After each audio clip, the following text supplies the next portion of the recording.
closest point over there is about 25 miles away, and that's at Silver Bay. Out behind us about 80 miles is the Canadian border in Isle Royale.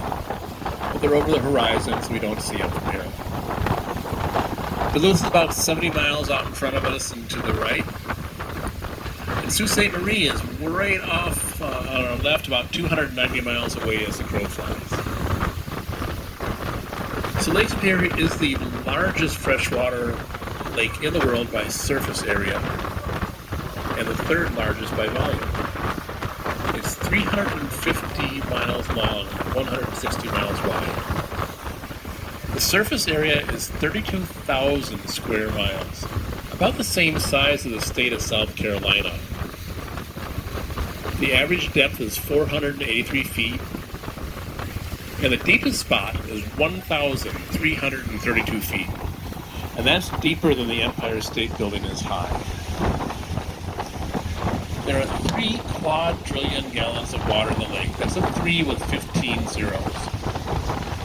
And I'm not sure how you do it, but if you could take all the water out of Lake Superior, you could spread it across North and South America to a depth of 1 foot. Now, rainwater, or water that comes in from the streams and rivers, will circulate in the lake for 191 years. And the average year-round temperature is about 40 degrees, and right now out here we're about 48, maybe almost 49. Of course, farther to the west, in Minnesota, is the Iron Range, where they've been mining iron ore for many years, and now they're mining taconite, a lower-grade ore that has to be crunched up and then processed to create little taconite balls that are later melted down to make steel. In transporting that taconite, that makes up 50% of all the cargo that crosses Lake Superior. Now they also transport coal and gravel. In the fall, there's a lot of grain that travels across the lake. Ships will actually come in from other countries and come up the St. Lawrence Seaway, go through the Welland Canal, where they get past Niagara Falls, and then sail up through Lake Erie and Lake Huron to Lake Superior, where they would load up with grain in the ports of Superior and Duluth, and then they get back to there. Those ships we call saltboats.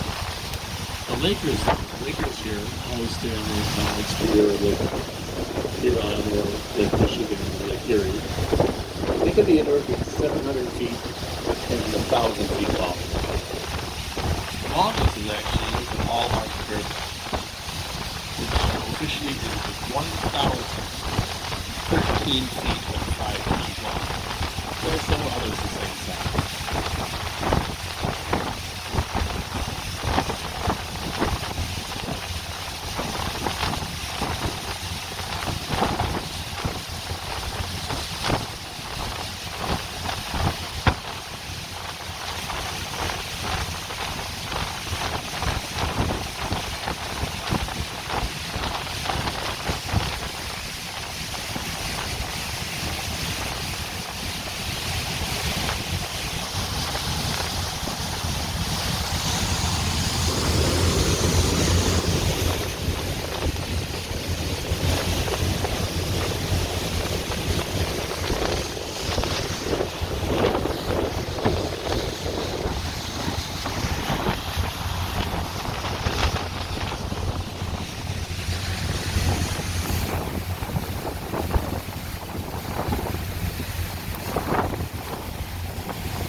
come up on our left side, you'll see the Bear backside. The west side of Bear Island. You can see here there are sea caves there also. The same Devil's Island formation is found at Devil's Island, Cedar Fair Island. Off to our right is Sand Island, and then about 14 miles southwest of here, an area known as the Mainland Sea Cave. So you may have heard of those sea caves being called the ice caves in the past. So back in 2014, there was a polar vortex that set over the lake, and the lake pier froze to be icicles hanging in the cave.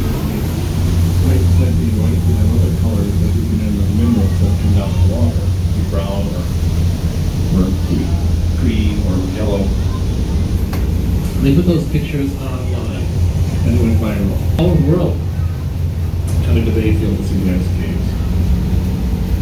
Now, if you want to see the ice caves, you're welcome to come by here anytime in the middle of the winter, but you have to be careful because the ice is not always thick enough to walk on to go see it. But the Park Service does have a website that has you ice conditions there. And you're always welcome to go take a kayak tour on the ice caves if you like. Although it just needs sea caves this time of year.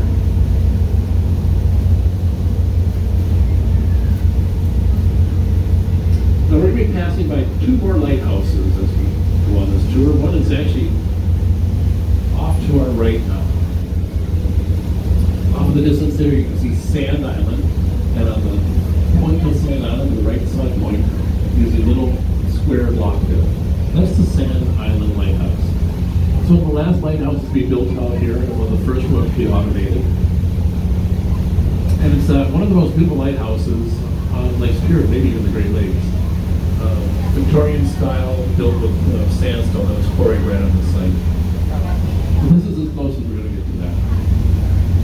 Now the other lighthouse we're going to go by is going to be up here at Raspberry Island in front of us.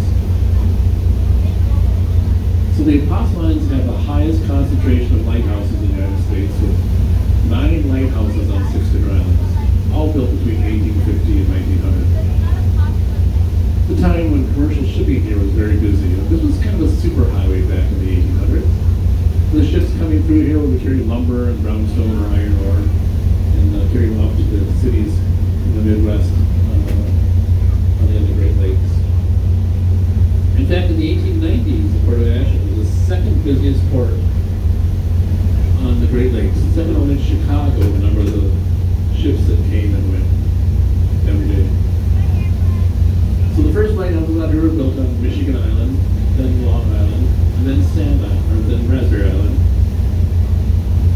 And they were built to help the ships find their way through the island so they could get to Bayfield and Ashland and Washburn. Later, lighthouses were built on Devil's Island, on Outer Island, and on Sand Island to help the ships avoid damage and sail around them. Now all these lighthouses still function as aids to navigation, but they're all completely automated now. And lighthouse keepers no longer need to fill the lamp with oil